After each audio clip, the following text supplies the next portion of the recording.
Nanawagan na ang mga leader ng mga katutubo ng Mindoro na itigil na ang paggamit ng salitang mangyan para mapagkakakilanlan o screen name ng mga content creator, vloggers at sa mga taong hindi naman katutubo.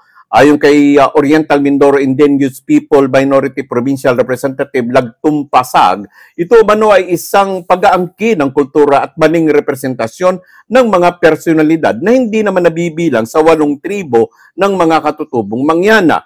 Ayon pa sa mga leader katutubo at ng mga tagapagtaguyod ng kulturang katutubo na ito umano ay nakakasakit ng damdamin lalo na kung ang mga ginagawang content ay hindi tungkol sa tunay na kultura o advokasya ng mga mangyana.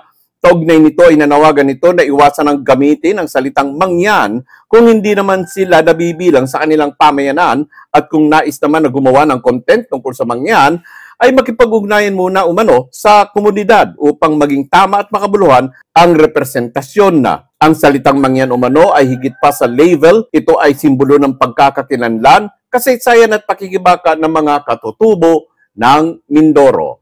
Manatili pong nakasubaybay at tumutok para sa mahalagang impormasyon at komprehensibong pagbabalita. Paki-like, follow, and share at mag-subscribe na rin po sa ating YouTube channel. Ako po, Marraro at your service. Ito ang ating special report.